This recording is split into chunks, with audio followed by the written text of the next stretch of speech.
Someone once told me there is a city more than just buildings, more than just roads, more than a destination on a map.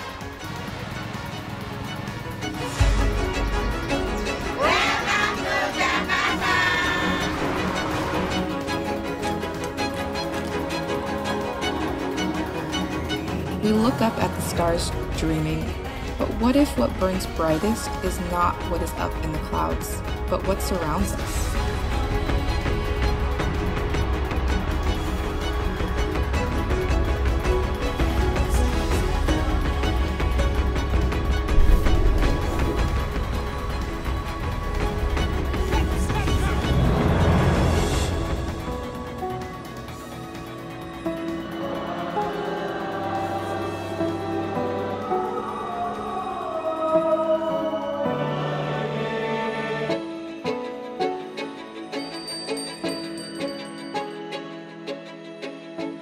It is not easy to explain. It's true. The most beautiful things in the world can sometimes be the things that we see, things we hear, things we touch. But what keeps you alive must be felt with the heart.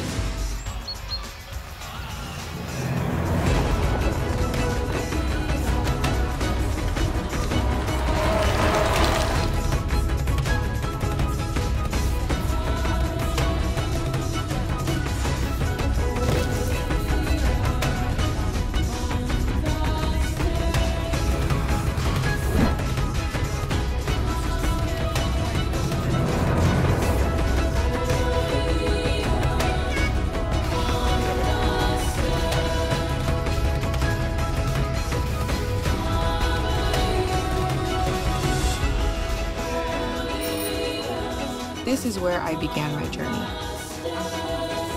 Jakarta. My Jakarta. Vibrant Jakarta. I'd like to extend my warmest welcome to you, to the beautiful city we call home, the vibrant Jakarta.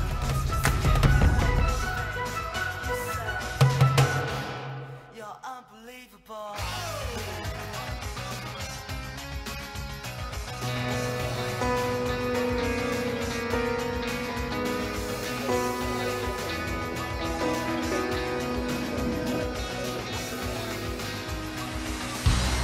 Tak pernah habis dunia sampai ke ujung batasnya, takkan berhenti hingga hatimu membeku.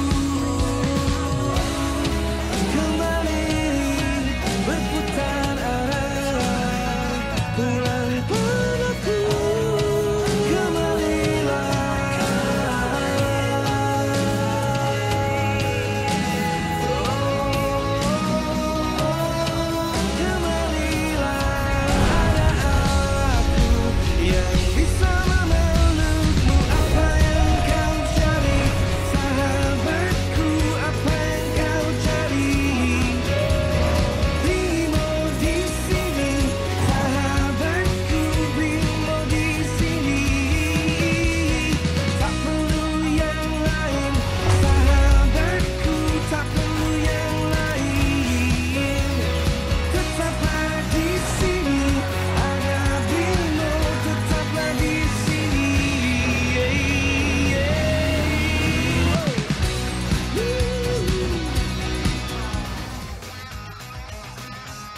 Saat gagasan pendirian Sarinah dicetuskan pada tahun 1962, Bung Karno ingin banyak membuat mercusuar kebangkitan bangsa Indonesia.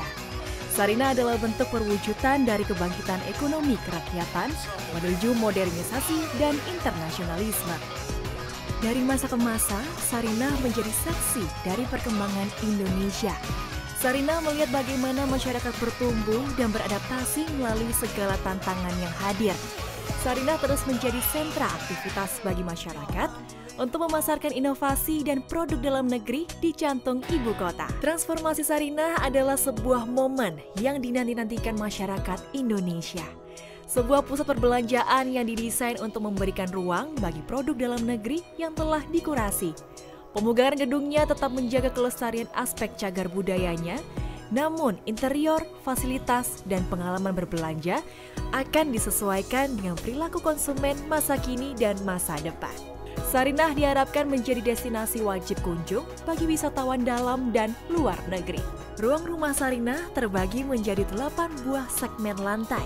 Masing-masing ruang tersebut kami beri nama antara lain Pasar Nusantara, Pusaka, Untayan, Kreasi, Hayat, House of Sarinah, Cakrawala, dan Tanah Nusa. Melalui konsep community mall, Sarinah memberikan ruang publik yang memiliki elemen historical, urban linkages, urban forest, serta urban living. Kami ingin mengajak Anda untuk menjadi bagian dari semangat baru Sarinah. Semangat yang diwariskan oleh para pendiri bangsa untuk bisa menjadikan Indonesia menjadi salah satu sentral ekonomi dunia. Bersama, mari kita tunjukkan kekayaan karya Nusantara kepada dunia. Sarinah, Panggung Karya Indonesia.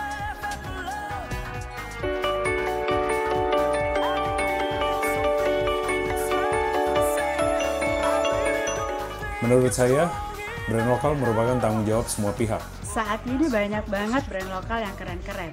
Komunitas kreatif dan tempat-tempat kreatif juga terus berkembang. Belakangan ini pergerakan dari brand lokal menunjukkan atau menghadirkan tren yang sangat positif pada kecintaan dan kebanggaan terhadap penggunaan produk-produk dalam negeri.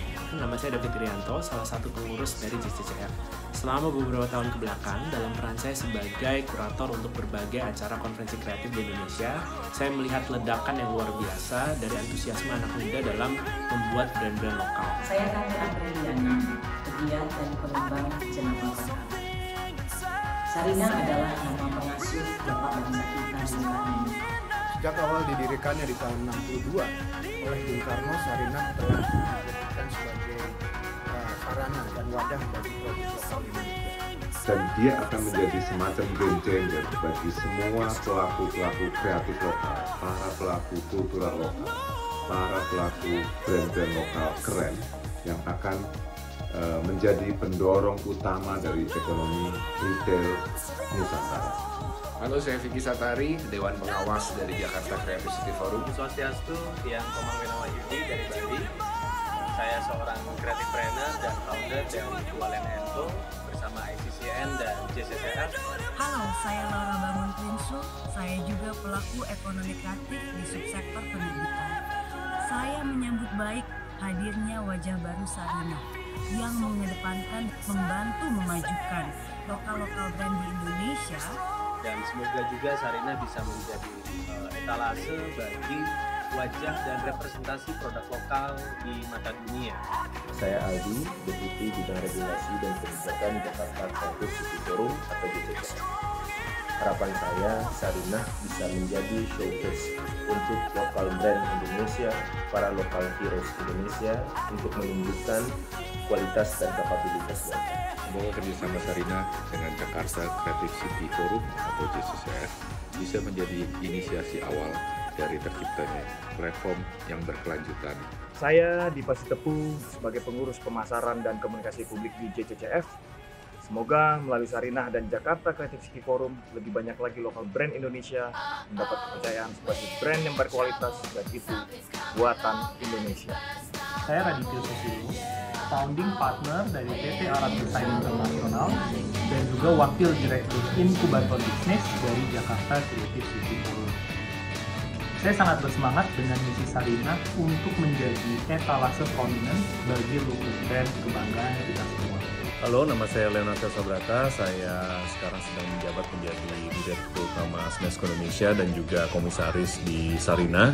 Tentunya saya punya harapan yang besar ya terhadap peran Sarinah dan juga untuk memajukan local brands di Indonesia. Saya menyambut baik kerjasama antara JCCF dengan Sarinah dalam brand local movement. Mudah-mudahan hal ini bisa menggairahkan industri kreatif sekaligus membuat kehidupan kita lebih berbudaya dan berkarakter Indonesia. Saya berharap bisa JCCF dan Sarinah dapat berkolaborasi sangat erat ke depannya. Panjang umur kolaborasi, dan negeri kami berkolaborasi. ke Sarinah bareng keluarga. Banyak produk lokal yang juara. Yuk langsung aja datang belanja, dukung UMKM biar makin meraja.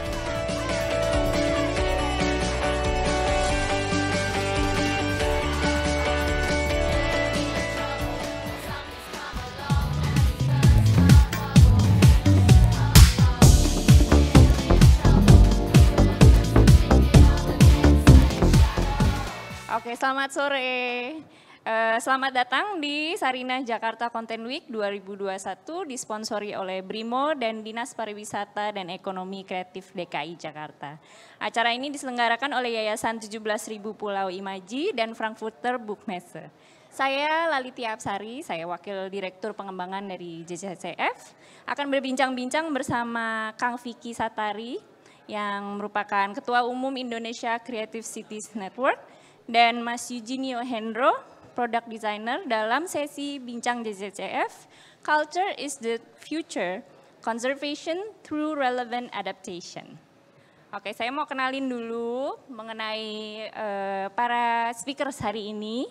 Yang pertama adalah Mas Eugenio Hendro atau Mas Eugene ya, karena panggilannya.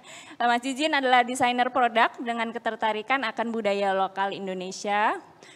Mas Eugene ini berusaha mengenal identitas bangsa melalui kerajinan berbasis tradisi yang disajikan dalam bentuk kontemporer. Boleh silakan Mas Eugene. Boleh, senyamannya aja Mas. Dan speaker kedua kali ini tentunya yang di sini pasti udah nggak asing lagi ya, bukan nggak bosan dong kita dengernya. Kang Vicky Satari, Kang Vicky ini adalah seorang yang sudah malang melintang di bidang ekonomi kreatif. Saat ini beliau menjabat sebagai Ketua Umum Indonesia Creative Cities Network (ICCN), Dewan Pengarah Jakarta Creative City Forum JCCF, Staf Khusus Menteri Koperasi dan UKM, Bidang Pengembangan Ekonomi Kreatif Komisaris Angkasa Pura II, dan beliau juga aktif sebagai dosen di Fakultas Ekonomi dan Bisnis Universitas Padjadjaran. Wah, sibuk banget nih Kang Vicky. Silakan Kang. Oke. Terima kasih atas waktunya sore ini. Sehat-sehat semua. Kang Vicky dan Mas Eugene. Oke, ini kita hari ini ngobrol-ngobrol santai ya sebenarnya karena kan juga tidak ada presentasi yang ini. Jadi ini topiknya menarik banget mengenai kita mengambil inspirasi budaya lokal yang sekarang nih lagi marak sebenarnya. Apakah ini apropriasi, apakah ini konservasi, haruskah ada nilai ekonominya atau ini pure jadi sesuatu yang harus dikonserv. Yang pertama mungkin aku mau tanya dulu, kan banyak ya budaya lokal itu sangat banyak layernya. Bagaimana sih Kang Vicky mungkin dari membuka, bagaimana kita enaknya itu gimana dalam mengambil inspirasi dari budaya lokal kita? Ya, terima kasih Mbak. Jadi saya selalu percaya Indonesia ini bisa menjadi juara dunia kreatif sedunia. Kenapa? Karena justru kekayaan budaya kita. Nggak ada negara yang punya angka-angka sespektakuler Indonesia. Ya, selain tentunya 270 juta penduduk, itu nomor 4. Kemudian bicara dengan bonus demografinya, sebentar lagi kita akan memanen itu. Tapi kita punya 17.000 pulau, salah satunya juga Pulau Imaji juga kan 17.000 pulau. Kita punya 1.300 lebih tradisi, 700 bahasa, 300 ethnic group, semuanya ini teradministrasi di 514 kabupaten kota, 34 provinsi. Jadi sebetulnya kunci untuk memenangkan persaingan di era kreativitas, era ekonomi kreatif ini kan sebetulnya keragaman, keberagaman. Indonesia kayak atas itu. Nah tentunya ditarik lagi, ada budaya, ada seni, tradisi, dan filosofi, nilai-nilai ini yang sebetulnya sangat kuat mengakar dan menjadi kunci juga kaitannya dengan kita sebagai rakyat, sebagai warga Indonesia yang harus memegang tradisi, tapi catatannya memang tadi sinergi dengan energi kreatifnya, bagaimana dengan modernisasinya. Jadi sebetulnya poinnya adalah inspirasi budaya itu kunci untuk kita, khususnya di pelaku ekonomi kreatif, memenangkan persaingan global sih. Karena ini yang menjadi faktor pembeda. Ini yang akhirnya menjadi distinct competencies di antara produk-produk kreatif global ya. Jadi jangan sampai nyamain dengan negara lain. Ini contoh nih ada teman dari Kendari nih, dari Sulawesi Tenggara. Ada kota namanya Bau-Bau. Bau-Bau itu di Pulauan Buton. Itu punya benteng terluas di dunia. Jadi benteng terpanjang kan Great Wall, China. Kalau yang terluas itu di Bau-Bau gitu ya. Di sini ternyata ya. Betul. Nah, tapi apa yang terjadi hari ini ketika budaya ini tidak menjadi navigasi pembangunan di Indonesia. Kalau kita datang ke benteng di Bau-Bau itu, masuk ke dalam sana itu nggak ada ruh kerajaan Buton, kerajaan Bau-Bau yang sejak dulu punya narasi luar biasa. Karena apa? Dibangun dengan arsitektur, bangunan-bangunan di sana, arsitektur kayak Jakarta tahun 80-an. Gitu. Jadi iya bentengnya bener masih ada, tapi bangunan yang di dalam bentengnya itu udah nggak ada ciri khasnya. Nah ini yang sebenarnya akhirnya menjadi catatan bagaimana tadi ya, inspirasi dari budaya lokal kita ini harusnya menjadi navigasi pembangunan di Indonesia. Ya harus tetap ini ya merespon sama yang pembicaraan yang ada sekarang gitu. Jadi jangan ketinggalan. Mungkin dari Mas Yujin nih, Mas Yujin kan pelaku langsung nih, sering juga kerja sama orang-orang di berbagai macam pulau. Nah Mas Yujin sendiri gimana mengambil inspirasi dari budaya lokal? Iya, kalau profesi saya kan desainer produk ya. Jadi maksudnya kita mengambil inspirasi untuk membuat menerjemahkan jadi bentuk lain tuh di Indonesia ini banyaknya minta ampun gitu, dari ujung sampai ujung gitu, kayaknya nggak habis-habis, kita ngolah Jawa aja nggak habis-habis gitu. Nah yang menarik juga bukan hanya kebudayaan dari sisi kebendaan gitu ya, kayak misalkan batik atau ukiran atau apapun gitu, tapi yang non benda juga sebenarnya menarik, behaviornya, cara makannya, apa segala macam. Semua itu menurut saya inspirasi buat kami product designer. Jadi itu yang membedakan juga dengan negara lain, betul kata Mas Vicky tadi gitu. Kalau kita pameran ke luar negeri gitu misal, kita bisa dengan gampang pinpoint, oh ini Japanese style, oh ini Scandinavian style, American style gitu. Indonesian style tuh susah banget untuk kita lihat gitu di panggung dunia. Itu karena memang dari sisi kita juga belum mempresentasikan dengan maksimal ya si Indonesian style ini. Signature-nya belum terbentuk ini ya. Mungkin aku loncat sedikit karena tadi Kang Vicky mention bahwa itu harus merespon apa yang diinikan sekarang, jangan ketinggalan gitu kayak tadi bangunannya. Ini berkaitan sama berarti budaya lokal itu kan harusnya bisa ya diadaptasi menjadi bentuk yang lebih relevan gitu sama yang sekarang. Tapi caranya gimana ya, Kang? Iya. Jadi gini, di ekonomi kreatif nih ada suhunya nih, ada Mas Riki. Jadi ekonomi kreatif itu selalu bicara di dua sisi. Yang pertama ada namanya subsektor industri kreatif. Hari ini di era Kemenparekraf ada 17. Di eranya Mas Riki di Bekraf kan 16. Hari ini tuh aplikasi dan permainan, pengembangan permainan dipisah ya. 17 subsektor industri kreatif, salah satunya desain produk juga. Ini kan menjadi tools sebetulnya teman-teman kreatif untuk mengaktualisasi ya ide, inspirasi dan seterusnya, kerja kreatifnya. Nah tapi ada juga yang namanya 4 basis pengembangan ekonomi kreatif, yaitu sebetulnya inovasi, media, teknologi, dan seni dan budaya. Nah 4 basis ini sebetulnya yang menjadikan ekonomi kreatif ini relevan dengan apapun. Seni dan budaya ini harus bisa menjadi ruh pengembangan ekonomi kreatif dengan 17 subsektornya. Ini bisa menjadi substansi, bisa menjadi konten utama, bisa menjadi sebetulnya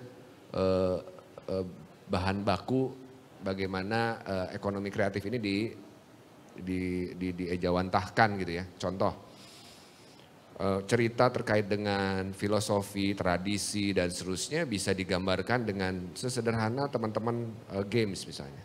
Ada dulu dari Bandung game namanya Inheritage.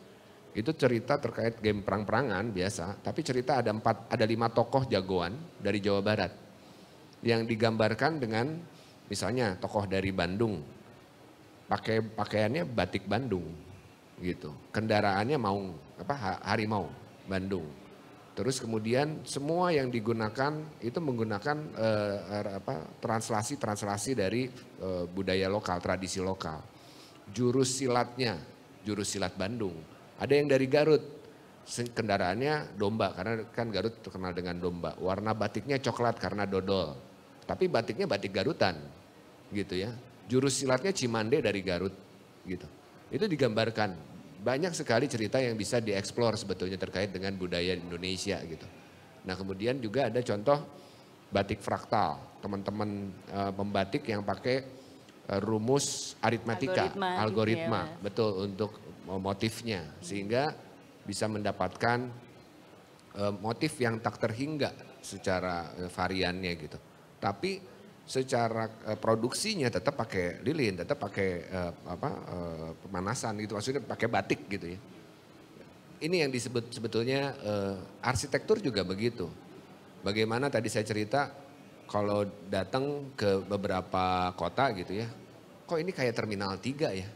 Which is sebetulnya Terminal 3 juga saya sih ya karena saya juga di Angkasa Pura II gitu di bandara. Dari Terminal 1, Terminal 2 yang sangat kearifan lokal, Terminal 3 yang modern banget gitu kan. Terus kemudian di beberapa daerah yang punya narasi lokal yang kuat, kenapa dibangunnya seperti Terminal 3 ya arsitekturnya gitu. Padahal bisa kasih contoh lah, di Padang, Minangkabau itu ya bangunan rumah gadang arsitekturnya. Atau bahkan yang baru di Banyuwangi. Itu arsitektur bandaranya itu didesain pakai model arsitek rumah osing, rumah khasnya dari Banyuwangi gitu. Nah ini yang sebetulnya akhirnya kita ingin dorong khususnya di ICCN, kita punya program namanya Navigasi Pembangunan Kota. Itu ujung-ujungnya adalah menjadikan budaya ini jadi navigasi utama, kompas utama pembangunan sebuah kota. Dari mulai arsitekturnya, dekorasi kotanya, kulinernya, yang akhirnya bisa jadi ruh. Bukan hanya inspirasi aja, jadi ruh kotanya, jadi benar-benar pembedanya dibandingkan dengan produk. Dan ini memudahkan juga bagi para pelakunya nantinya gitu. Gitu. Jadi mendasari ini ya Mas, maksudnya integrated ke semua aspeknya dalam pembangunan itu.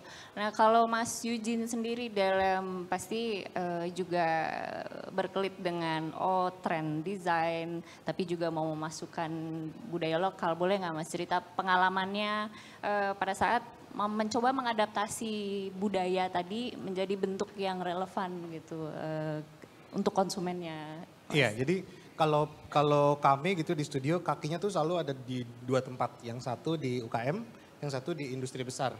Jadi kayak furniture manufacturer yang emang udah jelas terbuka dengan proses design thinking, market analysis segala macam.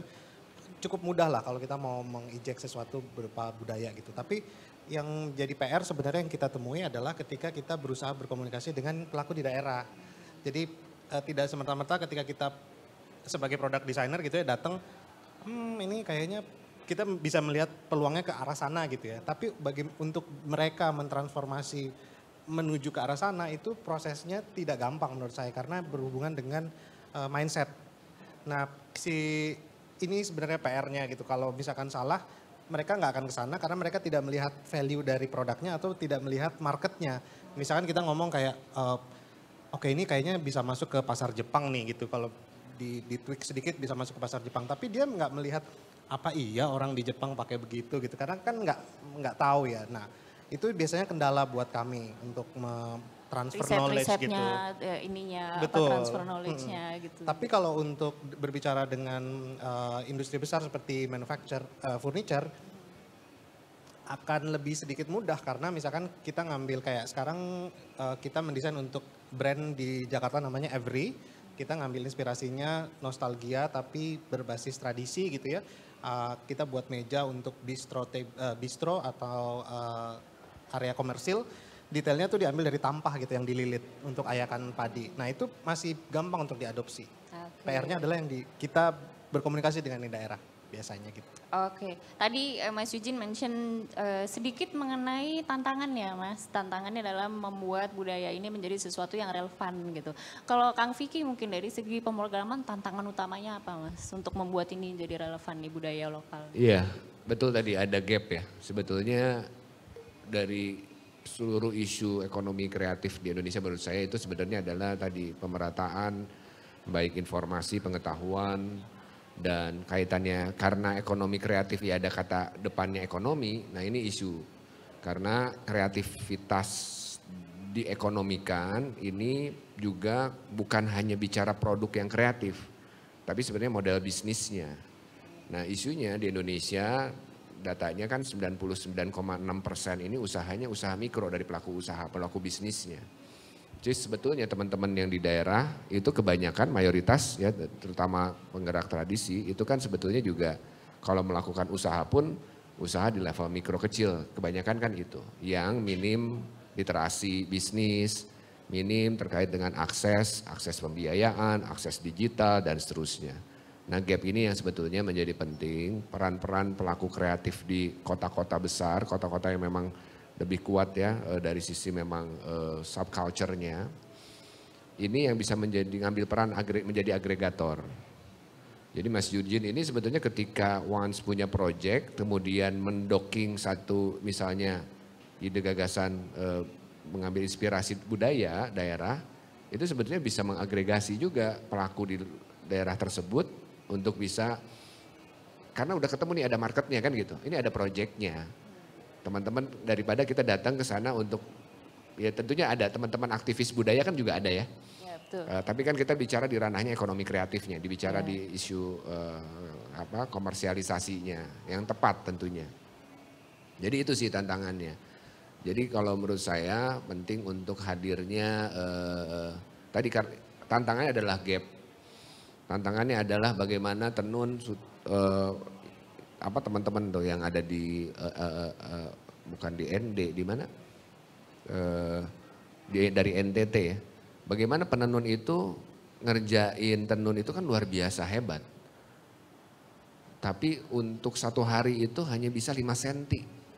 Ngurusin pakai ATBM tuh 5 cm doang. 1 bulan mungkin baru jadi 1 kain. 1 kainnya dibayarnya 1,5 juta. Atau maksimum berapa 3 juta. Bisa hidup nggak proses kan nggak worth it juga kalau memang pakai pendekatan itu gitu loh. Nah jadi tantangannya sekali lagi gap ini dan sebetulnya bisnis modelnya agar bisa tepat, ya bisa sustainable dan juga masuk ke skala ekonomi. Jadi perlu ada semacam agregator yang mendampingi ya dari hulu ke hilir sih sebetulnya. Mana yang bisa dari kain 1 lembar ini sebenarnya dijadikan motif. Bukan hanya kain pakaian jadi 1 baju, tapi bisa dipecah menjadi misalnya di home decor, produk furniture, kriya yang lain gitu ya.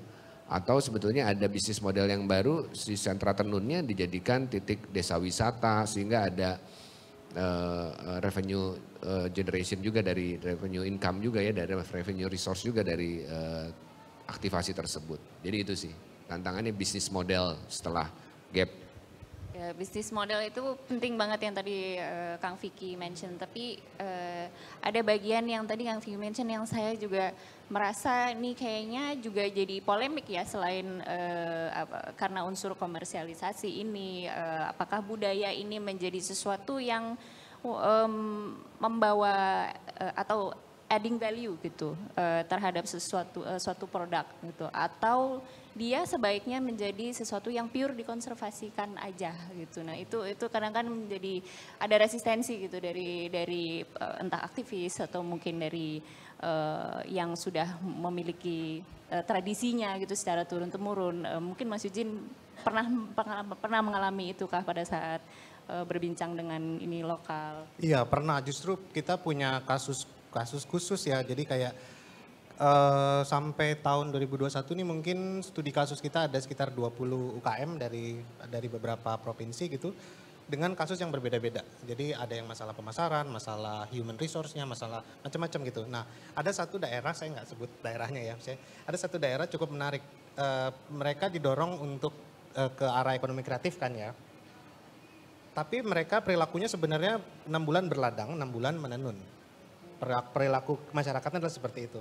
Nah pas saya datang sana, kampungnya tuh sekarang semua penuh kain tenun.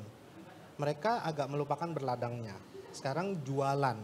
Jadi kayak di mana-mana jualan. Dan yang lebih sedih lagi kan karena mau buat bikin aksesoris lah, merchandise segala macam, pewarnanya sintetik. Jadi kayak menurut saya tuh siapapun yang ada di ada di dalam satu program untuk menggerakkan ekonomi kreatif itu harus juga concern dengan perilaku masyarakat setempat dan juga efeknya kehadap behavior mereka dan tempat tinggal mereka gitu, alamnya. Karena menurut saya itu udah merubah total. Akhirnya mereka berpindah dari masyarakat yang setengah tahun berladang jadi masyarakat yang berdagang. Sekarang jualannya diskon-diskon segala macam. Dan memang lebih savvy dengan internet sebenarnya, tapi menurut saya ada yang salah di situ ya. Jadi iya nggak sih Kang? Maksudnya kayaknya itu kalau terlalu jauh gitu, mereka udah jadi berubah, sifat masyarakatnya udah jadi berubah jadi terlalu komersil. Kang VI gimana? Mungkin Iya, ada ini. betul. Jadi sebetulnya yang terjadi hari ini adalah penuaan dari si generasi pelaku tradisi budaya ya di daerah kan itu. Udah banyak sekali kita bahkan kehilangan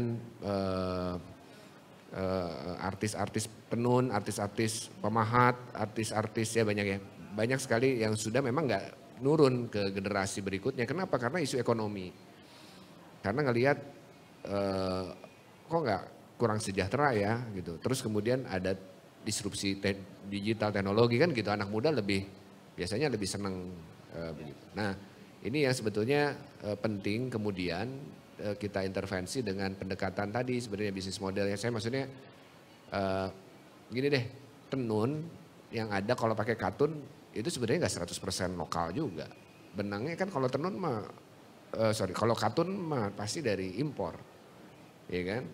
Kemudian serat, tetap aja kalau pakai perseratan di hulunya ya, ini kita ngomongin sebelum kita lihat kan produk tenunnya lokal banget. Tapi kalau ngelihat seratnya sebetulnya banyak seratnya juga prosesnya dari asing juga. Dari asing ya. Nah, kemudian kita lagi ngumpulin nih, ternyata ada koperasi di Magelang, kampung tenun yang ngurusinnya serat semua se-Indonesia. Udah gede, udah ekspor bahkan ke Amerika. Itu kalau misalnya ini klaimnya walaupun nggak bisa dideklar secara formal karena ada buyernya. Di White House itu Oval Room, itu ada kain yang pakai seratnya, ada stiker semacam gitu ya, hiasan, itu dari Magelang, di White House itu. Udah sejauh itu, cuman sebetulnya ini ada yang punya solusi, cuman karena bisnis as usual gitu kan, akhirnya udah aja satu arah aja mereka berbisnis. Padahal ini bisa jadi solusi nasional buat kampung-kampung tenun yang lain gitu. Nah ini juga kita sebut ini mereka tuh agregator. Nah hal yang kayak gini yang kita coba lagi petakan juga, bukan hanya di komunitas tapi juga pemerintah. Kaki saya juga ada di satu pemerintah gitu. Kita coba insert kaitannya dengan solusi-solusi tadi gitu. Ujung-ujungnya kan supaya kesejahteraan para pelakunya juga. Mereka gak bisa dipaksa juga untuk tetap bertahan ya di tradisi kamu ya. Tapi kemudian dia kesejahteraannya nggak mengikuti kan gitu. Poinnya tadi sih sebenarnya balik lagi ke kita punya bisnis model yang tepat, punya mitra yang tepat, pembiayaannya bersahabat gitu ya, akses pasarnya disiapin. Jadi ekosistem keseluruhan yang kita ingin harus dihadirkan. Tapi kita semua sepakat bahwa si budaya ini ruh yang paling hebat yang kita punya terkait dengan produk kreatif Indonesia. Kadang kan kita suka ada stigma ya Mas, kalau mau terjun ke budaya lokal dan memasukkan sebagai pelaku kreatif terutama gitu, nanti terbentur pakem atau terbentur ini. Tapi justru masalah yang ada juga sebaliknya juga ada ya, kayak tadi terlalu maju atau bahkan pakem atau tradisi itu udah nggak ada lagi gitu. Yang mau dicari ini ada tengah-tengahnya supaya itu bisa tetap ada, tapi juga sejahtera secara bisnis mereka secara ini. Mungkin Kang Vicky dan Mas Eugene sering dengar istilah cultural appropriation, ini kan banyak ya, apalagi di social media dengan sekarang sangat mudah gitu diekspos, kadang juga satu petik info jadi salah paham gitu. Nah ini gimana nih menyiasati ini Mas? Karena banyak sekali sebenarnya niatnya baik kadang gitu, atau memang ingin membantu dan membangun, tapi kurang tahu batasnya di mana ini akhirnya jadi apropriasi budaya gitu. Mungkin Mas Eugene ada opini mengenai ini. Iya, jadi kalau mau ngomongin soal apropriasi budaya gitu, sebenarnya kan kasarnya kan kayak gini, kalau kita datang ke rumah orang gitu, anggaplah rumah ini dia mempunyai budaya A gitu. Kita kan nggak bisa datang ngambil, oh kayaknya bagusnya gini, terus kita ambil, terus kita pakai seenaknya dengan, walaupun niatnya baik gitu ya, walaupun dengan landasan yang baik. Tetap harus minta izin, tetap harus mengerti dulu bahwa pemilik rumahnya tidak bisa dengan cara tertentu, atau intinya adalah gini, berkenalan dulu, mengenali lebih dalam dulu. Bagaimanapun kita menghormati yang punya rumah ya. Intinya kan sebenarnya respect ya. Ketika kita mau mengolah budaya, kita juga harus menghormati si budayanya, si budaya itu sendiri gitu. Jangan sampai kita melihat dari kacamata modern aja terus kita pakai seenaknya dengan catatan walaupun dengan keinginan bahwa kalau kita bikin jadi modern kan dia jadi lebih langgeng, dia jadi ini. Kadang tuh tidak tepat juga. Harus minta izin juga dan harus hormat juga. Jadi nggak semuanya bisa semerta-merta dibawa ke ini juga ya. Kalau dari Kang Vicky gimana Kang Vicky? Iya, ini ujungnya pertama pasti itikad. Kalau ada itikad baik nggak akan ada sebetulnya. Itu aja sebetulnya kalau jawaban singkatnya ya. Tapi sepakat bahwa kan makanya pemerintah kan punya sekarang namanya hak kekayaan intelektual yang berdasarkan indikasi geografis. Itu juga kan bagian dari upaya menghormati hak-hak ya dari intelektualitas terkait dengan tradisi juga dijaga, dan kemudian banyak model. Kalau di sistem dunia mengenal kekayaan intelektual kan ada dua. Selain yang namanya kekayaan intelektual ada yang namanya CC ya, Creative Commons. Nah ini juga kan bagian dari bagaimana mengapresiasi sih sebetulnya terkait tadi hak kekayaan intelektual. Itu sih. Oke, mungkin ini masih berkaitan dengan yang tadi masalah value added economy itu ya Mas. Jadi tapi kita lebih ngomongin masalah produknya kalau di sini.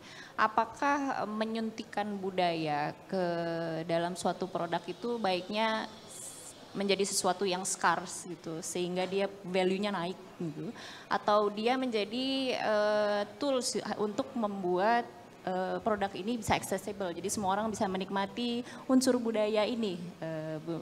Mungkin Kang Vicky ada opini mengenai itu, kira-kira baiknya gimana? Saya menyepakati ada di dua sisi itu sih, tergantung sebetulnya mana entry point-nya. Poinnya kan sebetulnya bagaimana budaya ini kemudian kita bisa narasikan, bisa kita kampanyekan nilai-nilai baiknya gitu ya. Bahkan orang jadi lebih tertarik ingin tahu lebih banyak gitu. Jadi bisa memang kalau memang ada satu lahan kosong gitu untuk kita, budaya ini bisa menjadi tadi ruhnya. Dari awal memang kita ciptakan semua ekosistem ini berdasarkan filosofinya, pada akhirnya ini bisa jadi narasi kan. Narasi yang banyak sekali kemudian disampaikan, ini akhirnya menjadi pembeda. Dengan ruang-ruang modern, udahlah kalau kita mau perang terbuka bebas gitu dengan yang pelaku ekonomi kreatif global, itu akan lebih sulit ketika mereka punya segala kemampuan.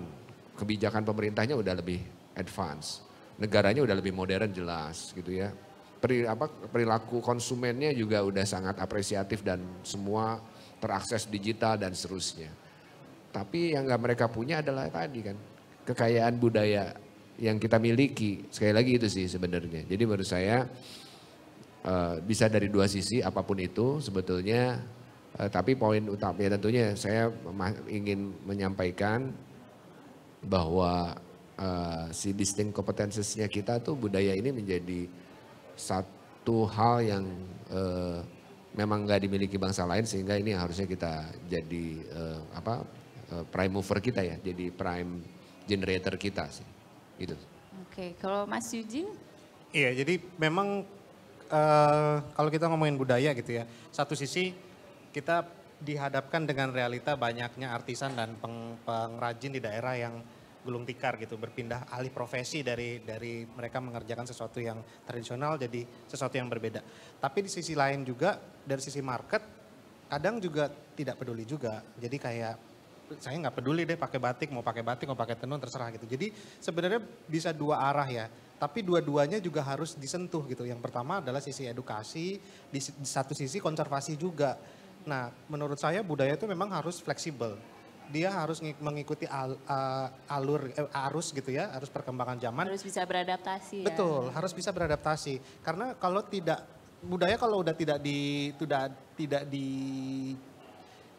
dijahit dengan kegiatan sehari-hari, maksudnya kalau di Bali kita masih bisa lihat mereka masih ada canang, masih bisa ke pura dan lain-lain, terjaga karena masih dipraktekkan.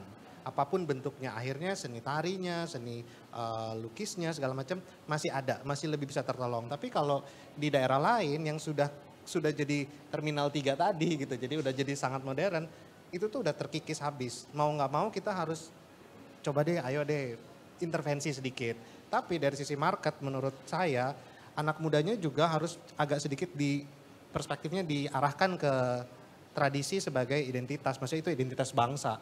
Karena benar kata Kang Vicky tadi kalau kita bersaing di panggung dunia gitu ya. Kita itu menang karena identitas kita. Yang mereka tidak punya itu dan itu sangat kaya sekali. Dan saya 2014 mungkin agak pesimis bahwa kayak mati nih kayaknya semuanya habis nih. Pengrajin ini habis, pengrajin itu habis maksudnya. Tapi di 2020 setelah rasa optimis saya itu muncul karena tiba-tiba muncul bibit-bibit anak muda yang kembali ke daerah, tiba-tiba senang lagi dengan ini, tiba-tiba mau berusaha untuk mengolah tenunnya dengan caranya mereka sendiri. Nah, itu menurut saya udah suatu tanda-tanda positif bahwa memang anak mudanya sudah mulai teredukasi terhadap tradisi sebagai identitas gitu, identitas mereka gitu.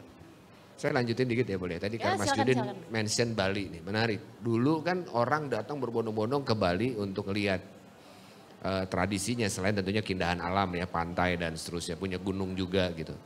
Tapi kemudian pandemi mengajarkan ketika mobilitas ini terganggu, terus berhenti gitu kan, orang ada lagi yang datang ke Bali gitu. Tapi kita meyakini Bali itu punya sejuta kekayaan tradisi budaya dan seterusnya kan, yang ini menjadi keunggulan Bali gitu, bukan hanya Bali, kebanggaan Indonesia gitu. Nah kemudian teman-teman baru kita ngobrol gitu kan sama pelaku di sana Bali Tourism Board, sama komunitas, sama ini gimana ya, ekonomi Bali itu udah hancur kan pada saat ini kemarin pandemi gitu, emang paling masih minus gitu. Sekarang tuh challenging betul karena kan 100% di pariwisata gitu. Nah kemudian kita mengeluarkan narasi saatnya Bali mengunjungi dunia dengan budayanya melalui apa? Dibalik ya. Produk kreatifnya, dengan krianya, dengan ya, seni pertunjukannya, dengan furniturnya, produk-produk fashionnya gitu. Itu yang sebetulnya kembali ya tadi harusnya ya kita balik. Balinya dikemas dalam dinarasikan ke dalam produk-produk kreatif untuk kemudian mereka yang menjadi duta Bali keliling dunia gitu, bukan orang yang sekeliling dunia datang ke Bali gitu yang sebelumnya begitu gitu. Karena pas banget tadi saya juga baru mau nanya, kira-kira apa nih pandemi ini menyebabkan apa sih terhadap ini semua yang selama ini ini kan pasti udah direncanakan udah lama dong Mas, dan potensi ini kita juga udah lihat udah lama. Mungkin tadi Kang Vicky udah sharing, kalau dari Mas Eugene sendiri gimana? Pandemi ini berdampak gimana terutama dari hubungan Mas Eugene dengan ini pengrajin lokal dan keluar untuk ekspor atau dengan foreign ini customer? Ya. Jadi kalau dengan pengrajin lokal isunya adalah banyak yang alih profesi. Jadi mau tidak mau karena pandemi ini lumayan menghantam ya, apalagi untuk UKM-UKM yang mindsetnya masih belum bisa berpindah gitu. Jadi dia masih secara tradisional begitu aja yang dia tahu. Nah itu tuh mereka alih profesi. Tapi kalau dari sisi manufacture ya, ini furniture manufacture itu kebalikannya justru. Jadi kemarin ketika masa diam gitu ya, pandemi diam, berbondong-bondong mereka merapihkan internal. Jadi kayak ya memang itu kayak perbedaan mindset ya. Jadi ketika ada masa senggang gitu dan mungkin secara financial stability juga memang udah lebih stabil, mereka kebanyakan itu merubah kesiapannya ada secara internal dengan cara hire local designers, apa yang kita tuju untuk market luar bisa dipindahin ke market lokal, analisa pasar lokal segala macam. Jadi kayak siap gitu. Nah, saya sih sebenarnya mengharapkan kayak dari sisi UKM juga punya mindset yang kurang lebih mirip gitu ya. Tapi balik lagi ya, financial stability itu kan nggak sama ya satu Indonesia ini Beda-beda gitu. ya. Jadi ya dia butuh makan, akhirnya mau tidak mau yang tadinya menenun ya jualan pulsa lah gitu. Kalau pendekatan saya adalah nggak apa-apa Pak, maksudnya kan Bapak juga butuh makan, mau kita minta dia nenun terus juga saya nggak makan Pak gitu. Jadi ya udah nggak apa-apa, nanti balik lagi nggak, nanti pasarnya kita coba bantu atau gimana. Ini menarik banget Kang Vicky yang tadi Mas Yujin mengenai ada gap ya, mungkin dari beberapa daerah mungkin sudah siap, beberapa daerah belum. Nah dari Kang Vicky sendiri bagaimana, apa visinya mungkin dari ICCN atau dari Kang Vicky di ini mengenai itu, terutama gap itu tadi. Kita baru mengenalkan tahun lalu tuh ada Helix yang ke-6 di konsep sinergi multi stakeholders ekonomi kreatif. Setelah sebelumnya kan quadruple helix ya, akademisi, sektor bisnis, akademisi, sektor bisnis, komunitas, media, dan government. Helix yang ke-6 ini agregator. Kenapa? Kita justru belajar dari pandemi.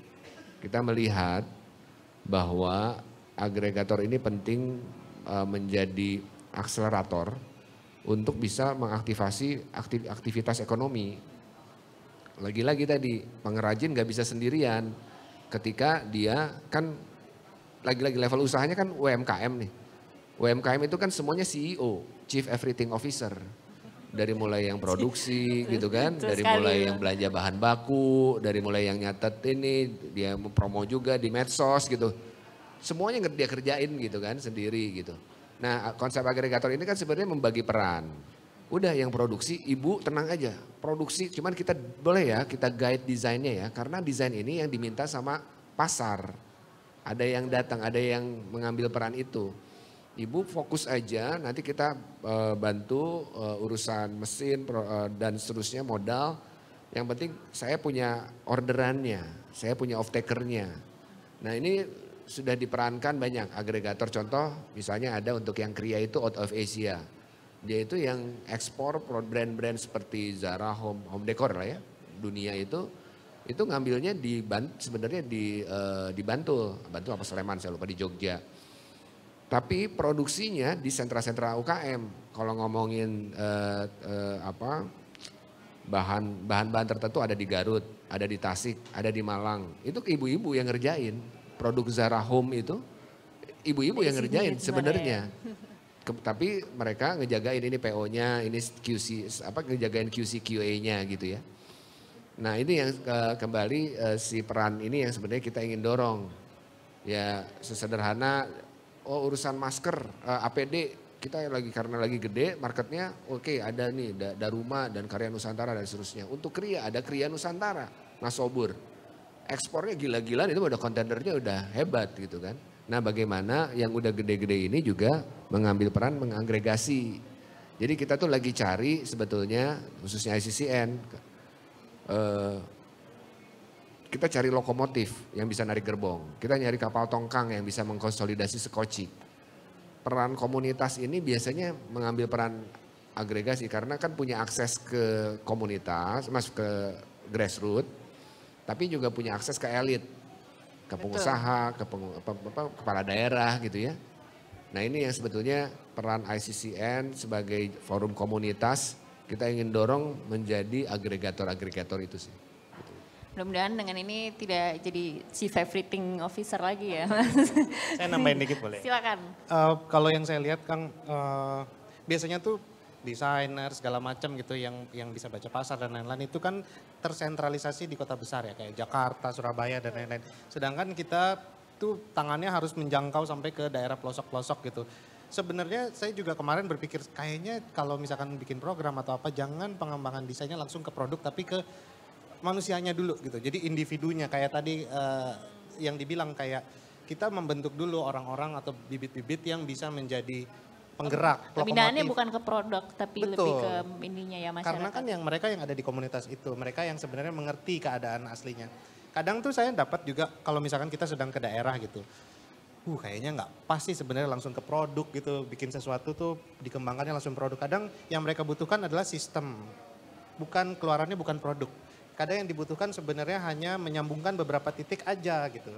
Nah itu yang sebenarnya saya pengen sih, nggak harus langsung ke produk gitu kalau bikin pengembangan desain ya, terutama di Indonesia. Ujungnya ekosistem sih ya, Ya, sebetulnya betul. kan gitu. Betul, ya. Kan kalau sesederhana ekosistem ekonomi kreatif ada 4 hal yang umum dari sekian banyak inilah ya teori. Pasar, R&D ke SDM, SDM ke produksi, baru isi pasar. Yang perlu pertama kali dicek itu kan pasar hari ini. Karena kan sudah terdisrupsi banyak hal. Pandemi, ada disrupsi digital, disrupsi lain-lain. Mengubah bukan hanya tren tapi konteks. Oke nih, pasar maunya apa? Proses kedua tadi, dipetain value creation itu kan di R&D, di riset dulu manusianya gimana, kan begitu. Yang tentunya sesuai dengan pasar. Karena pasar ini harus jadi azimut, jadi titik berangkat. Kalau enggak gini, contoh lah pertanyaan saya dari Bandung nih, Mas Yudin ya. Produk Bandung keren semua, kreatif apa segala macam, mana yang exit jadi industri besar. Yang ada tuh berkutat tuh, muter terus 20 tahun, brand wah semua. Oke udah mentok, bikin lagi yang baru, kreatif lagi. Mentok, baru lagi, kreatif lagi. Tapi gak ada yang jadi industri gede, contoh clothing. Saya selalu mencontohkan Erigo tuh dulu 2011-2012 ya sama dengan kami-kami. Jack Lotan juga, Expo bikin booth begini gitu kan. Tapi sekarang udah jadi gede, fulfillment centernya gede. Produksinya masif gitu kan, bisa ke New York Fashion Week kemarin gitu kan. Bisa harga jualan kaos 70.000, artinya kalau misalnya t-shirt katun 70.000 itu pasti skala ekonominya gede. Kan begitu. Brand Bandung, wah kota fashion gitu kan, street fashion itu Bandung gitu. Secara industri tekstil segala macam ada di Bandung. Mana yang exit, mana yang jadi gede. Karena tadi isunya kan bisnis modelnya dan seterusnya. Nah poin yang saya bilang adalah tadi si market apa yang mau, value creationnya di R&D, SDM, baru produksinya yang sesuai, baru masuk ke pasar. Setelah itu terjadi, ini kan yang kita sebut iterasi sempurna, close looping ekonomi, circular ekonomi.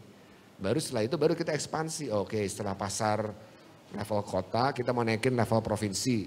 Berarti R&D-nya juga mesti berbeda kan pendekatannya. SDM-nya juga pasti perlu yang lebih advance lagi. Produksinya baru masuk lagi ke pasar, nanti naik lagi gitu. Jadi sebenarnya kita harus punya pemetaan ya, harus punya bahwa ini market insight tuh maunya seperti apa, kemudian dari market ini siap nggak dari sisi supply-nya, kemudian mitra yang ketiga, agregator. Menurut saya sih 3 hal yang pertama harus dijalankan ya. Dalam kondisi ya, nggak kayak dulu lagi karena kalau dulu kan kita teman-teman kreatif trial error, learning by doing, bener gak? Oh bikin aja dulu, nggak laku, baru gempor gitu kan. Tapi masih punya nafas banyak, kesempatan gagal lebih banyak. Tapi pandemi ini mengajarkan kita nggak punya lagi ruang gagal yang lebih besar gitu, itu sih. Jadi conservation ini it's not a one man job ya, itu betulin ekosistem dan itu butuh semua orang. Dan saya senang banget tadi dengar yang Mas Yujin, relevan ini yang bisa kita lihat dari Bali adalah sebenarnya memasukkan itu ke sehari-hari karena itu harus terus diaplikasikan gitu. Oke, menarik banget diskusinya. Mungkin saya mau buka untuk pertanyaan dari audiens, apabila ada yang mau nanya boleh langsung angkat tangan, nanti dibantu oleh panitianya. Mungkin sementara kita menunggu, boleh minum dulu.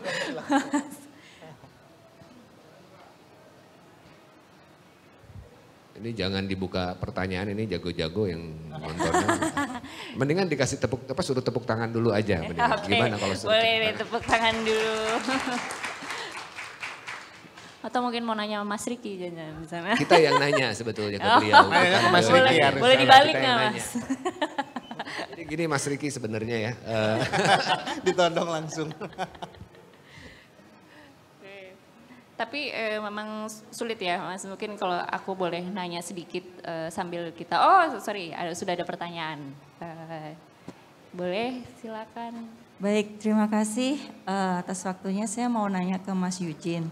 Tadi saya tertarik sekali dengan sharing Mas Yujin tentang bagaimana ketika mencoba mengaktifasi para pengrajin dan kemudian pada akhirnya mereka lupa untuk berladang dan akhirnya memenuhi kegiatan mereka dengan produk-produk tenun mereka. Kebetulan saya juga aktif di Yayasan International Animal Rescue yang juga berprogram di Ketapang, Kalimantan Barat. Ini adalah NGO untuk konservasi dan juga untuk penyelamatan satwa, terutama primata. Dan salah satunya adalah untuk kegiatan community development. Ada satu program di mana kami mengaktifasi ibu-ibu di sana, terutama di daerah bekas yang terbakar, untuk membuat eco polybag dari tanaman nipah. Problemnya adalah, saya hanya ingin meminta saran aja ke Mas Eugene. Problemnya adalah ketika kita menjadikan hal ini sebagai penambahan ekonomi buat ibu-ibu yang ada di sana,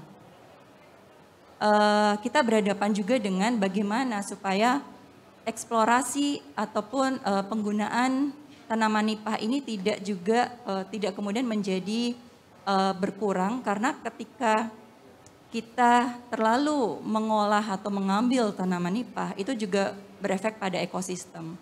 Dalam hal ini kami berhadapannya adalah tantangan bagaimana ketika mengupayakan sesuatu yang alam, seperti misalnya kita mencoba untuk membuat sabun ataupun produk-produk mentega dari tengkawang, kita berhadapan juga bahwa pohon tengkawang itu hanya memiliki berbuah itu sekitar 3-5 tahun sekali. Sementara produk tengkawang ini sudah ada peminatnya dari Australia. Jadi tantangan-tantangan dari sisi konservasi ini yang dihadapi oleh, saya rasa tidak hanya NGO kami gitu, tapi juga NGO lainnya gitu. Ketika berupaya untuk melakukan mencari solusi di bagian hulu, yaitu membuat mereka berdaya secara ekonomi. Mohon sarannya aja, Mas Eugene. Oke. Gimana boleh tuh ya? Iya, sebenarnya permasalahannya kurang lebih sama ya. Intinya gini, sebenarnya di garis bawahnya adalah respect ya. Ketika kita mengambil sesuatu dari alam, sudah pasti kita harus menanam kembali kan. Jadi kayak misalkan nggak cuma di sana ya, nggak cuma di Kalimantan Barat gitu. Di daerah Bandung sekitarnya, Jawa Barat lah, bambu gitu. Kebanyakan kan orang sekarang gitu, artisan yang menggunakan material bambu tuh bikin tapi lupa nanam. Akhirnya bambunya habis. Ingat soalnya bambu yang dia pakai bukan dia yang tanam loh, maksudnya itu kan dari sebelum-sebelumnya. Nah sebenarnya gerakannya harus juga begitu. Berapa yang diambil harus juga sama dengan yang ditanam juga. Supaya ada regenerasi tanamannya gitu yang tadi di sana. Itu juga yang dialami di Tuban. Kemarin kita ke Tuban juga sama, kapas coklat tuh adanya di Tuban. Udah jarang sekarang orang pakai kapas coklat karena udah nggak ada lagi yang nanam di rumahnya. Sedangkan mereka tuh di sana di rumah-rumah ngambil kapas terus diolah terus habis itu ditenun gitu. Asik ya kalau kedengarannya. Tapi sekarang ya ngandelin susah mas, kita nunggunya lama segala macam, harganya juga nggak seberapa. Akhirnya kita pakai yang ada aja di pasaran. Ya sedih ya kalau kayak gitu. Tapi menurut saya itu harus dijadikan harus jadi bagian dari program apapun yang dikerjakan di sana, bahwa menanam itu sudah harus jadi sesuatu yang tidak boleh tidak menanam kembali si materialnya. Kurang lebih gitu ya. Regenerasi itu ya Mas. Regenerasi gitu. Itu juga harus di. Ada pertanyaan berikutnya dari Mbaknya gimana? Sudah oke? Oke. Dari panitia boleh dibantu untuk mic. Baik, terima kasih. Saya Aldi dari salah satu kota kecil di Sumatera Barat. Saya dari Pariaman, itu sekitar 60 kilo dari kota Padang. Jadi pertanyaan saya ini sebenarnya buat Kang Vicky dan juga Mas Eugene gitu. Jadi ini berangkat dari sebuah keprihatinan saya terhadap potensi yang dimiliki oleh kota saya gitu. Jadi kota saya ini adalah pemilik garis pantai paling panjang di seluruh Sumatera gitu. Pemilik garis pantai paling panjang di seluruh Sumatera. Nah kita punya pesta budaya yang namanya Pesta Budaya Tabui gitu. Pesta Budaya Tabui ini berlangsung dari setiap tanggal 1 Muharram sampai dengan 10 Muharram. Ini pesta budaya yang sangat luar biasa gitu. Jadi pesta budaya ini secara simpelnya adalah kita membuat patung buruk yang jadi warga kota Pariaman itu akan terbagi jadi dua sisi gitu. Satu sisi orang pasar, satunya sisi orang pesisir gitu. Kenapa pesta budaya ini menjadi unik? Karena di dalamnya ada ajaran agama di dalamnya, tapi juga ada akulturasi bersama budaya gitu. Nah, pesta budaya ini akan berlangsung selama 10 hari dan 24 jam penuh. Karena misalnya gini, ibu saya yang orang pasar, selama 10 hari itu, karena ajaran budaya selama pesta Betawi itu tidak akan menegur bapak saya yang orang pesisir gitu. Karena ibaratnya musuhan nih ceritanya gitu. Nah, ini merupakan narasi yang luar biasa. Tapi baru ini jadi event internasional itu di 2018-2017 gitu. Tapi udah ketika itu jadi event yang dihadiri oleh orang luar negeri, oleh banyak duta besar, udah setelah itu after effect-nya tidak ada ekonomi yang berkembang gitu. Tidak ada produk asal Pariaman yang membaik, tidak ada perekonomian masyarakat yang terangkat gitu. Jadi pertanyaan saya kepada Kang Vicky, mungkin ada masukannya gitu, apa masukan buat kami masyarakat Pariaman dari segi human resource-nya apa yang harus kamu perbaiki, dari segi pengemasan acaranya apa yang harus kamu perbaiki. Terus untuk Mas Yujin mungkin apa bagaimana caranya agar kami mengemas produk kami, kan Sumatera Barat terkenal dengan kulinernya gitu. Tapi udah bagaimana caranya mengakulturasikan, mengkombinasikan antara pesta budaya yang luar biasa narasinya ini ke dalam produk kami gitu. Agar ke depannya setelah pesta budaya yang menghabiskan APBN cukup besar ini selesai, ada after effect yang kepada masyarakat kami gitu. Begitu, terima kasih. Terima kasih Ya, pertanyaannya, silakan. langsung ya, udah Aldi. Jadi kalau ngomongin teori, lagi-lagi teori ya, ada teorinya kalau aktivasi dari ekonomi kreatif itu triple C, kata almarhum Irfan Numan. Connect, collaborate, commerce, atau celebrate. Jadi orang memaknai bikin event ketika ngeliat ada satu konten itu diambil di ujungnya aja. Yang komersialisasinya, ya celebrationnya. Tapi justru sebetulnya step yang sebelumnya nggak dilewatin gitu. Jadi kok ini ada event ya, betul deh, udah kita pendekatannya begitu. Bikin festivalnya deh, dibikinin brand apa segala macam dirayakan, udah gitu selesai. Orang Jakartanya selesai kalau ngomongin event nasional misalnya dari Jakarta. Pulang lagi sebetulnya. Nah, yang berkelanjutan itu kan tadi terkoneksi dulu nih. Tadi isunya si Tabut ya. Ini terkoneksi dulu, ada pesisir, ada pasarnya, siapa stakeholder utamanya tadi yang kita petakan dulu pentahelixnya, hexahelixnya, siapa melakukan apa dan bagaimana kapannya. Itu dipastikan, kemudian dikoneksikan. Baru bersepakat berkolaborasi kan gitu. Oke, kita mau bikin event nih. Tapi bagaimana agar ini bisa berkelanjutan. Isunya kan lebih kalau ujungnya dari pendekatan komunitas itu pasti nggak mau yang dari sisi festifnya selesai udahan gitu. Tapi lebih ke bukan ekonominya tapi lebih ke social improvementnya, social engineeringnya, si rekayasa sosialnya agar memang biar sustain. Nah jadi setelah connect, collaborate, berkolaborasi, baru kita bikin eventnya, festivalnya. Nah karena akhirnya si pemangku kepentingan ini sudah tahu mereka masing-masing mengambil peran. Akademisinya terus mengeksplor narasi-narasi, riset-riset terkait dengan Tabut ini apa sih. Kemudian dari sisi pelaku bisnisnya memastikan ekonominya bisa berlanjut. Oh disiapkan merchandise-nya, souvenirnya, memberdayakan UKM-nya kan begitu. Pemerintah menyiapkan misalnya hospitality yang secara ya kebijakannya gitu ya.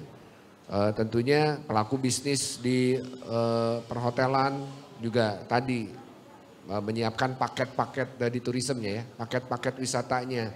Bukan hanya datang di 10 hari tapi bagaimana juga bisa extend, bisa length of stay-nya dan spending power-nya bisa digedein kan begitu. Agar lagi-lagi bisa berlanjut. Komunitasnya melakukan aktivasi-aktivasi yang menarik lainnya gitu. Sehingga orang datang bukan hanya ngelihat festival di hari hanya walaupun 24 jam ya. Tapi juga bisa berkunjung ke titik-titik lain yang menarik di mana? Payakumbuh ya? Pariaman ya, di Pariaman gitu. Jadi sebenarnya itu sih. Jadi dulu kita punya program namanya Kampung Kreatif. Festival itu pasti di ujung, tapi ngomongin connect, ketemu dulu sama pelaku kepentingan gitu, ada step-stepnya tuh. Kemudian collaborate, dari situ kita bisa tahu nih, oh ternyata yang benar-benar punya komitmen terkait dengan kampungnya itu adalah si A, B, C, D, E. Nggak hanya mau nyari project festivalnya aja. Nah yang kayak gitu itu penting. Kita gimana Jember Fashion Carnival udah sekian tahun hanya dari satu orang Dinan Faris gitu. Karena memang dia punya passion itu, punya komitmen itu kan gitu. Dan dia bawa pengetahuannya dia dari Jakarta sebagai fashion designer kan gitu dengan teman-temannya. Dan kemudian dinarasikan di sebuah kota kecil yang namanya Jember kan gitu. Dan jadi event nasional dan kemudian tadi ya pada saat festivalnya kan memang penuh hotelnya dan walaupun catatannya banyak lah. Tapi poinnya mungkin itu. Jadi mesti memang kita punya roadmap ya. Saya rasa juga di sini aja teman-teman ini ya Mbak. Ada teman-teman ada dari Kendari, ada dari Cianjur, Mbak Tati juga sebetulnya di DKI tapi juga di Tangsel juga, Rumah Haridatu. Ada Bro Hilmi di Tangsel, ada yang dari Banten, dari Serang gitu ya. Kenal semua ya Kang. Ini banyak nih sebetulnya juga nanti bisa sharing sih kalau memang masih ada waktu. Tapi mungkin Mas Eugene dulu terkait dengan pertanyaan Uda Aldi. Jadi mungkin gini ya Kang, berarti festival atau event gitu tuh sebenarnya bukan tujuan utama, bukan program utamanya, tapi dia mungkin ya wadah untuk selebrasi dan komunikasinya gitu, tapi harus ada tujuan yang lebih besar gitu daripada itu. Oke. Tadi juga Mas Eugene mungkin bisa ini. Iya, jadi kebetulan banget nih saya Senin akan ke Pariaman. Kita sudah 4 bulan mau develop produk di Pariaman, Sulam Tusuk Peniti kalau nggak salah ya. Di sana susahnya minta ampun ya, maksudnya mau merubah. Menurut saya Padang ini salah satu yang agak susah untuk ditembus dibandingkan daerah lain gitu, mohon maaf orang Padang. Iya mohon maaf dulu. Enggak soalnya gini, kadang kalau kami yang kendala yang kami temui itu di sana adalah gini. Mereka melihat ada masalah ya, ada problem yang harus disolusikan gitu. Misalkan kerajinannya berkurang, pengrajinnya makin lama berkurang. Terus kayak tadi festivalnya cuma 1 kali, habis itu selesai. Sebenarnya itu balik lagi ke masyarakatnya atau komunitasnya melihat itu festivalnya atau kerajinannya itu seperti apa. Apakah hanya sebagai money making aja, apakah hanya sebagai oh ya udah kemarin-kemarin ibu saya, nenek saya begitu. Jadi dia tidak melihat value lebih atau bagaimana gitu. Nah kemarin yang kami temui soal si Sulaman Tusuk Peniti itu juga sama. Pengen berubah, pengen masuk ke pasar modern gitu ya. Pengen banget kayak aduh gimana ya ini kita pandemi susah banget. Tapi ketika kita arahkan, oke, mahal nih kan, bikin tusuk peniti kan mahal sekali gitu, waktunya lama. Bisa nggak kita pecah gitu, bikin jadi belt, bikin jadi, kalau Dior bikin jadi gelang gitu ya, 6 juta loh satu gitu. Dan juga Sulaman sedikit, nggak mau. Maunya tetap jual kain aja, karena mereka taunya gitu. Saya pikir cuma 1 orang aja perspektifnya begitu ya. Banyak loh yang perspektifnya begitu. Jadi menurut saya memang benar komunitasnya harus dikumpulkan dulu. Value-nya itu disepakati bersama dulu mau bagaimana. Baru pergerakan itu bisa terjadi. Jadi kalau saya bandingkan dengan mendevelop beberapa daerah lain. Setiap daerah tuh punya pendekatan yang berbeda-beda gitu. Nah dengan orang di Pariaman terutama sebenarnya harus dikumpulin kayak tadi ya komunitasnya, terus baru bisa kolaborasi, ujung-ujungnya baru perubahan produk atau festival atau apa itu output terakhir menurut saya. Tapi sebenarnya menyatukan visi, value bahwa tradisi menuju modern itu bukan berarti menghilangkan sesuatu yang tradisional, tapi dia mengalir gitu, menyesuaikan dengan perubahan zaman. Itu yang penting sih, jadi mindset dan orang-orangnya dulu yang perlu disatukan. Saya ada dikit lagi ya tambah. Ini contoh ya di Bandung ada contoh yang bagus untuk yang Triple C tadi, Connect Collaborate Commerce Celebration. Jadi di Bandung juga dulu kita ngumpulin ada komunitas, beragam komunitas, salah satunya komunitas tradisi. Udah nyaris punah, ada namanya alat musik karinding. Itu dari bambu yang pukul ya, itu udah mau nyaris punah tuh. Terus kemudian kita karena berkumpul tadi ya, ini the power of silaturahmi lah gitu. Itu akhirnya melihat ada kesamaan nih. Di Bandung juga salah satu yang komunitas yang kuat kan musik, khususnya musik death metal. Jadi di Bandung itu di ujung Berung ada komunitas death metal. Kemudian di seni tradisi itu sebenarnya juga ada tradisi yang metal juga. Debus, kemudian Tarawangsa kayak gitu-gitu kan pakai pecut, pakai apa segala macam, tusuk-tusuk kurang metal apa kan gitu. Nah setelah terkoneksi akhirnya kita sepakat kolaborasi. Punya common ground ya. Betul, jadi akhirnya sebelum festival Bandung Dead Fest itu dibuka dengan Rajah Bubuka, itu tradisi doa. dari seni tradisi. Itu udah suasananya udah dapat banget metalnya gitu kan. Kemudian sebelumnya posternya yang biasanya huruf-hurufnya huruf-huruf tengkorak, api neraka, apa segala macam, kemudian ada huruf Sunda di situ. Panggungnya tadi, kemudian di tengah-tengah si Burger Kill main, ada debusnya, Jasad main, kolaborasi pakai karinding, makanya akhirnya ada karinding attack gitu ya. Itu kan teman-teman Ujung Berung dengan seniman budayawan karinding. Bahkan sekarang ada bukunya, sejarah karinding, koperasinya kita lagi buat juga gitu. Nah sebenarnya sederhana itu, bukan sederhana, maksudnya itu yang terjadi. Salah satunya ya ada Aldi. Karena apa? Karena akhirnya itu budaya populer. Jadinya panggung, ada panggungnya. Tapi sebelumnya udah tahu nih ketemu sama stakeholders utamanya. Oh ada senimannya. Senimannya juga tahu, oh ini pengrajin, pembuat si karindingnya. Oh ini isunya, bambunya. Terus gitu kan, karena ya komunitas kan ngawal itu semua. Itu sih. Jadi connect-nya ketemuan karena ada event namanya Hellar Fest, kolaborasinya itu bersepakat dengan tadi, karena ada yang inline cocok narasinya, celebrate sama komersnya di festival si Bandung Death Metal Festival itu. Dan sampai sekarang anak-anak metal Bandung ya udah pakai pangsi, pakai ikat Sunda kan gitu. Yang mengkampanyekan seni tradisi salah satunya di Kesundaan itu teman-teman komunitas metal. Jadi memang membentuk ekosistem yang tadi itu mulai dari cari common ground itu dulu ya, supaya untuk membina program yang berkelanjutan seperti untuk eventnya tadi ya, kesamaan visi. Oke, terima kasih pertanyaannya dari para audiens, karena berhubung waktunya sudah habis padahal tadi diskusinya masih sangat hangat. Mungkin boleh tepuk tangan sekali lagi untuk para pembicara. Terima kasih Kang Vicky, Mas Eugene. Terima kasih Malai. Atas nama Sarina Jakarta Content Week 2021 disponsori oleh Brimo serta Dinas Pariwisata dan Ekonomi Kreatif DKI Jakarta, saya Lalitia Apsari ingin mengucapkan terima kasih atas partisipasi Anda dalam diskusi ini. Ikuti terus sosial media kami @jakten untuk informasi terbaru tentang Jakten 2021. Tetap sehat dan sampai jumpa. Terima kasih Kang Vicky, Mas Eugene.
Menurut saya, brand lokal merupakan tanggung jawab semua pihak. Saat ini banyak banget brand lokal yang keren-keren. Komunitas kreatif dan tempat-tempat kreatif juga terus berkembang. Belakangan ini pergerakan dari brand lokal menunjukkan atau menghadirkan tren yang sangat positif pada kecintaan dan kebanggaan terhadap penggunaan produk-produk dalam negeri. Nama saya David Irianto, salah satu pengurus dari JCCF. Selama beberapa tahun kebelakang, dalam peran saya sebagai kurator untuk berbagai acara konferensi kreatif di Indonesia, saya melihat ledakan yang luar biasa dari antusiasme anak muda dalam membuat brand-brand lokal. Saya Tati Apriliana, pegiat dan pengembang jenama lokal. Sarina adalah nama pengasuh Bapak Bangsa kita, Bung Karno. Sejak awal didirikannya di tahun 62 oleh Bung Karno, Sarinah telah dijadikan sebagai sarana dan wadah bagi produk lokal Indonesia. Dan dia akan menjadi semacam game changer bagi semua pelaku-pelaku kreatif lokal, para pelaku kultural lokal, para pelaku brand-brand lokal keren yang akan menjadi pendorong utama dari ekonomi retail Nusantara. Halo, saya Vicky Satari, Dewan Pengawas dari Jakarta Creative City Forum. Swastiastu, Tiang Komang Winawayudi dari Bali. Saya seorang creative trainer dan founder dari Dualen Co bersama ICCN dan JCCF. Halo, saya Laura Bangun Prinsu. Saya juga pelaku ekonomi kreatif di subsektor penerbitan. Saya menyambut baik hadirnya wajah baru Sarinah yang mengedepankan membantu memajukan lokal-lokal brand di Indonesia. Dan semoga juga Sarinah bisa menjadi etalase bagi wajah dan representasi produk lokal di mata dunia. Saya Aldi, Deputi Bidang Regulasi dan Kebijakan Jakarta Creative City Forum atau JCCF. Harapan saya, Sarinah bisa menjadi showcase untuk lokal brand Indonesia, para lokal heroes Indonesia untuk menunjukkan kualitas dan kapabilitas mereka. Semoga kerjasama Sarinah dengan Jakarta Creative City Forum atau JCCF bisa menjadi inisiasi awal dari terciptanya platform yang berkelanjutan. Saya Dipa Sitepu sebagai pengurus pemasaran dan komunikasi publik di JCCF. Semoga melalui Sarinah dan Jakarta Creative City Forum lebih banyak lagi lokal brand Indonesia mendapat kepercayaan sebagai brand yang berkualitas dan itu buatan Indonesia. Saya Raditya Susilo, founding partner dari PT Arab Design International dan juga wakil direktur inkubator bisnis dari Jakarta Creative City Forum. Saya sangat bersemangat dengan misi Sarinah untuk menjadi etalase prominent bagi local brand kebanggaan kita semua. Halo, nama saya Leonardo Sabrata. Saya sekarang sedang menjabat menjadi Direktur Utama SMES Indonesia dan juga komisaris di Sarinah. Tentunya saya punya harapan yang besar ya terhadap peran Sarinah dan juga untuk memajukan local brands di Indonesia. Saya menyambut baik kerjasama antara JCCF dan Sarinah dalam brand local movement. Mudah-mudahan hal ini bisa menggairahkan industri kreatif sekaligus membuat kehidupan kita lebih berbudaya dan berkarakter Indonesia. Saya berharap bisa JCCF dan Sarinah dapat berkolaborasi sangat erat ke depannya. Banyak umur kolaborasi, bagi dua negeri kami berkolaborasi. Ke Sarinah bareng keluarga. Banyak produk lokal yang juara. Yuk langsung aja datang belanja, dukung UMKM biar makin merajai.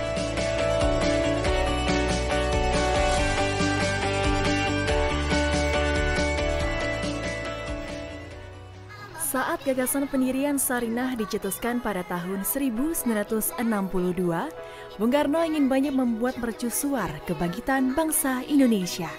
Sarinah adalah bentuk perwujudan dari kebangkitan ekonomi kerakyatan menuju modernisasi dan internasionalisme. Dari masa ke masa, Sarinah menjadi saksi dari perkembangan Indonesia. Sarinah melihat bagaimana masyarakat bertumbuh dan beradaptasi melalui segala tantangan yang hadir. Sarinah terus menjadi sentra aktivitas bagi masyarakat untuk memasarkan inovasi dan produk dalam negeri di jantung ibu kota. Transformasi Sarinah adalah sebuah momen yang dinanti-nantikan masyarakat Indonesia. Sebuah pusat perbelanjaan yang didesain untuk memberikan ruang bagi produk dalam negeri yang telah dikurasi. Pemugaran gedungnya tetap menjaga kelestarian aspek cagar budayanya, namun interior, fasilitas, dan pengalaman berbelanja akan disesuaikan dengan perilaku konsumen masa kini dan masa depan. Sarinah diharapkan menjadi destinasi wajib kunjung bagi wisatawan dalam dan luar negeri. Ruang rumah Sarinah terbagi menjadi 8 buah segmen lantai. Masing-masing ruang tersebut kami beri nama antara lain Pasar Nusantara, Pusaka, Untayan, Kreasi, Hayat, House of Sarinah, Cakrawala, dan Tanah Nusa. Melalui konsep community mall, Sarinah memberikan ruang publik yang memiliki elemen historical, urban linkages, urban forest, serta urban living. Kami ingin mengajak Anda untuk menjadi bagian dari semangat baru Sarinah. Semangat yang diwariskan oleh para pendiri bangsa untuk bisa menjadikan Indonesia menjadi salah satu sentral ekonomi dunia. Bersama, mari kita tunjukkan kekayaan karya Nusantara kepada dunia. Sarinah, panggung karya Indonesia.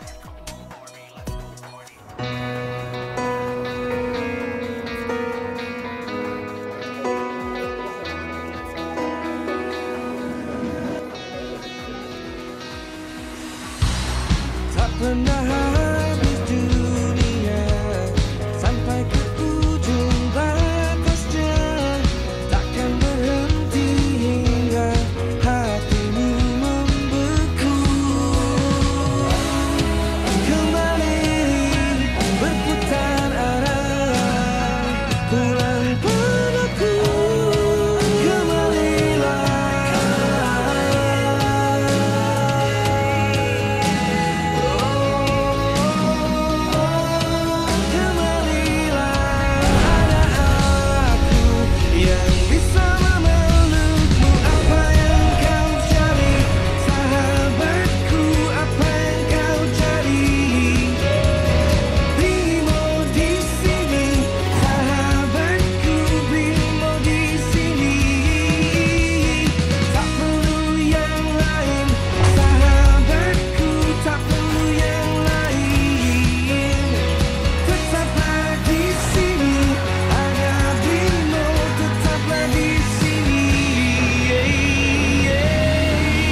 once told me there is a city more than just buildings, more than just roads, more than a destination on a map.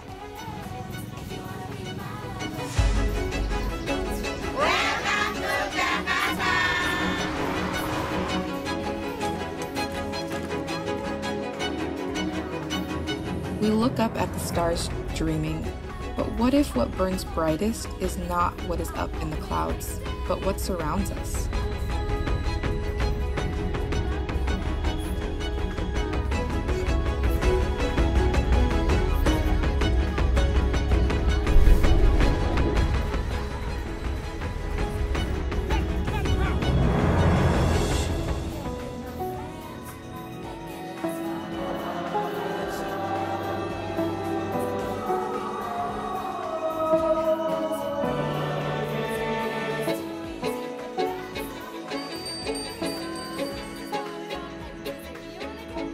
It is not easy to explain. It's true. The most beautiful things in the world can sometimes be the things that we see, things we hear, things we touch. But what keeps you alive must be felt with the heart.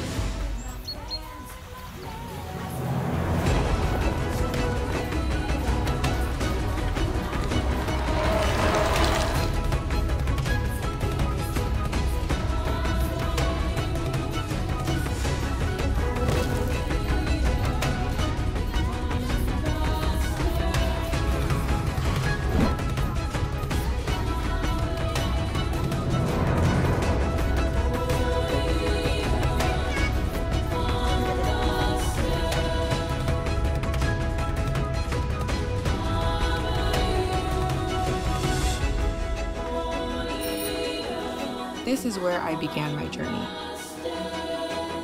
Jakarta. My Jakarta. Vibrant Jakarta. I'd like to extend my warmest welcome to you, to the beautiful city we call home, the vibrant Jakarta.